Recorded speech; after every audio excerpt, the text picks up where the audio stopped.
Oh, jeez.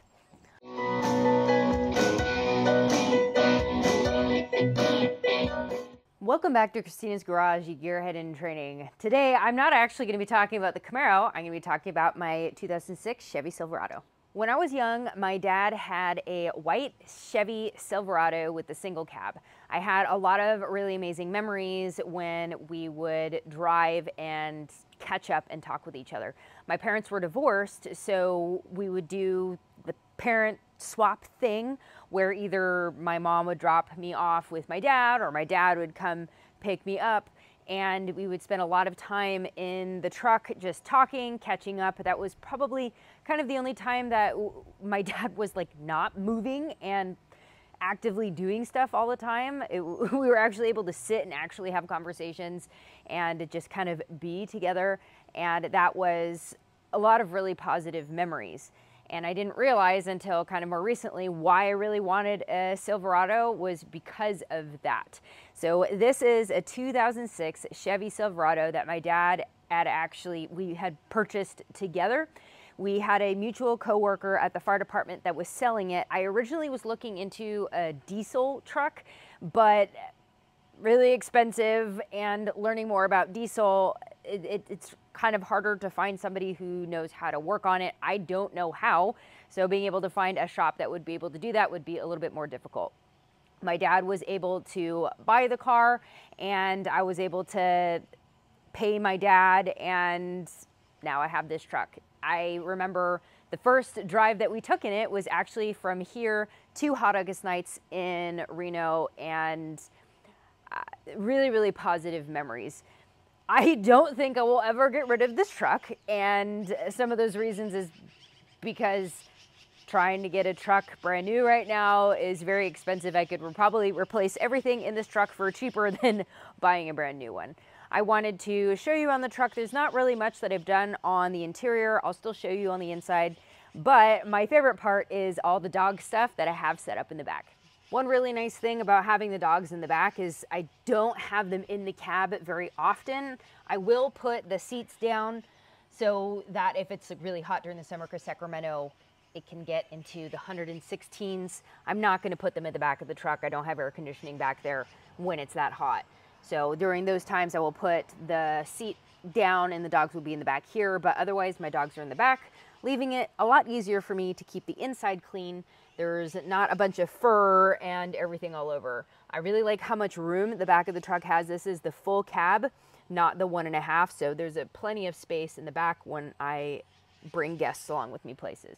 My brother-in-law helped me by putting, I don't know exactly what it's called, but it helps with the towing mechanism. I do have the trailer in the back for the Camaro, and now that we have this hooked up, it properly communicates with the brakes on the trailer. He helped me add that in. There's some aftermarket audio stuff, but it's not super fancy. I love this truck. I like how heavy it is. I don't feel unsafe when I'm driving it. And now to my favorite part. Because I do a lot of training with my dogs, I have German Shepherds. I really wanted to make sure that I had enough space back here to keep them separated. Usually when I train, I usually only train one at a time. That way I'm gonna have one up in the crate while I'm training the other one, but also I'll be able to get more circulation, especially when it's hot during the summer. I am able to put a reflective tarp over the top, and I have 2 fans per crate. I have the bed slide here, which connects directly to the frame of my truck. I got it off a local place where they installed it as well, which to me is pretty important. This is the 2000, the capacity for 2000, it's the heavy duty. Because my truck is the 2500, I didn't want to go on the lower end in terms of weight capacity, because what's the point if my truck is a 2500 and then I do the 1000 capacity bed slide? I thought just to go with the heaviest amount that I could do that would match well with my truck. With this bed slide, I'm able to pull it out and have it lock in at several different spots. I will show you all of those. You have the first one, doesn't go all the way out past the tailgate. Then you have it 3/4 of the way. and this is all the way out. You can tell that it still is about, it comes about 3/4 of the way from the end of my truck. It doesn't come all the way out, but I'm able to get to a large amount of space behind the kennels. One of the really great things about having the bed slide with these kennels is that I'm able to tether these down without crawling into the back of my truck. I'm able to tether them and untether them just by standing on the outside. The bed slide comes with these little notches here. I'm able to unscrew them and adjust them along the side. And I use these straps to connect to the Ruff Land Kennels. And the Ruff Land Kennels I got from Canine Tactical in Rockland. They are amazing. I got the kennels with the 2 doors on each one, the front and the back. And I purchased the additional package that allows to have the tether points on all 4 sides. And then I have the, I forgot what they're called specifically, but these metal pieces that hold the kennels together. That way they're very secure, not only to each other, but also to the bed slide.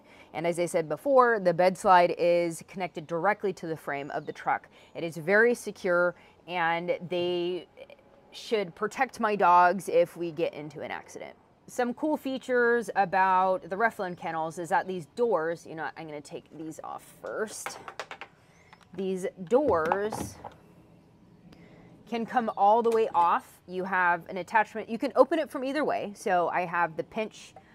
I don't know the proper terms for all these, but you can pinch and open this side, put it back. You can pinch and open this side, or you can take the whole door off. This makes it easy to clean out. It makes it easy that if there was an emergency to be able to take the door off more easily if you needed.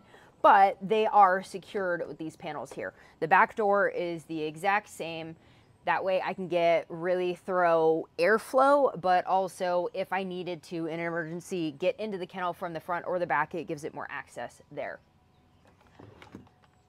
These fans are just the Ryobi fans. I got them at Home Depot.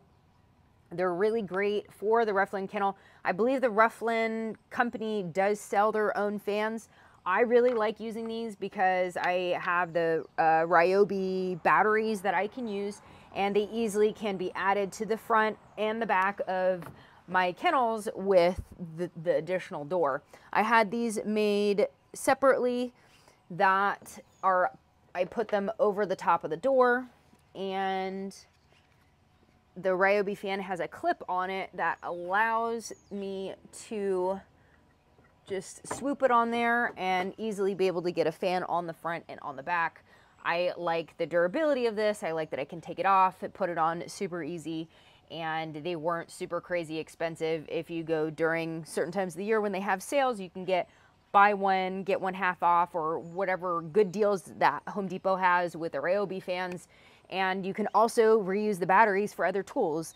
There are so many different tools that Ryobi makes, power tools and whatnot, that you use the same batteries. That way you're able to, when I'm not using these for the kennels to travel around, I can use them for power tools once I get more, since I don't have too many at the moment.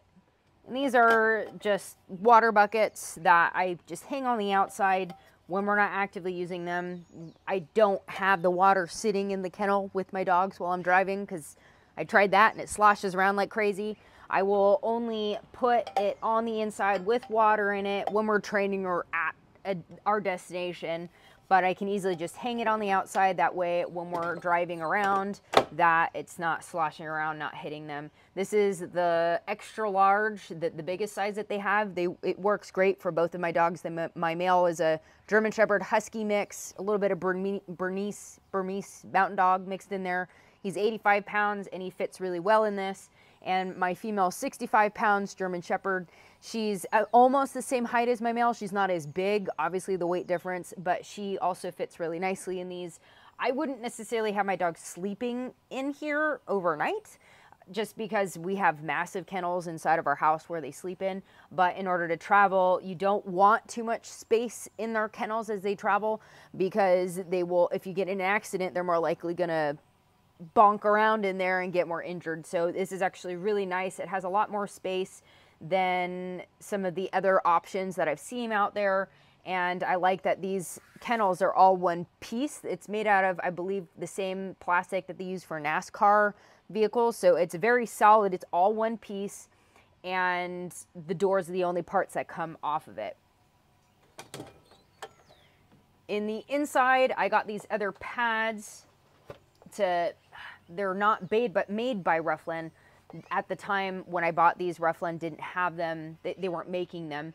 I can't pull it out at the moment. They're perfect fit. They're waterproof. When my dogs go in there after training, they're all wet or whatever. If we go dock diving, they're able to be plenty clean. I can hose it off easily. And as I mentioned before, it's really nice to be able to take the dogs places, not worry about them being stinky or wet or fur inside of the cab of my truck. Well, that's the tour of my truck. As you can tell, the dog stuff is my favorite part so far. I know that as I learn more, I am definitely going to want to do more work on my own truck because, one, it's more cost effective, and two, it's just more for me to learn being able to work only on one car. It would be cool to be able to do maintenance on my husband's car too, because why not? It would be really great just to have the knowledge, but it's a lot of money to get people to work on your cars. If I can figure out how to do it myself, it'd be great. I also wanted to say thank you to all of you guys who have subscribed to my channel and who have been following me. It is really difficult for me to come on here and share about myself, especially since I don't know anything about cars. It's difficult to get on here and talk to people about things that you don't know anything about. And I really appreciate how supportive everybody has been, and I'm learning how to be a little bit more open, sharing a little bit more of my story as we go along. Because, like, you guys are here because of me and my story. Yeah, the cars are cool, and most people are here for the cars, but there are so many other channels where they know what they're talking about and doing all the work themselves and all this other stuff. And I'm sure you guys are here because of me and my story specifically. And I am really big about connection, getting to know people. So the best thing I can do, I guess, is just to be more honest and share a little bit more about me. And I just wanted to show some gratitude that you guys are here and showing so much support. I wouldn't be doing this without your guys' support. Obviously, I'd still be learning about my car and whatever, but I'm hoping that being here, doing all this to learn and I never did video editing before, you guys. Everything that I'm doing on YouTube is very new. I'd never been doing anything like this before. So I'm learning how to do all of this, sharing this journey with all of you. And the only reason why it's gaining any traction is because of you. I really appreciate it. And I'm really excited to kind of show you guys what we're going through in the future. I got invited to PRI. That's going to be really fun. And I'm going to do some organizing of the garage. I already ordered a toolbox. It's going to be a ton of fun. And please, you guys, comment. And if you want to connect with me a little bit more, follow me on Instagram. I'm really active on there with my stories, and you can get to know me more as an individual. That's not just car focused. That's all about life and me and emotions and all that fun stuff on Instagram. YouTube is more focused on the vehicles, but I would love to get to know more of you guys. So reach out to me on Instagram and we can connect a little bit more. Thank you, and I'll see you guys next week.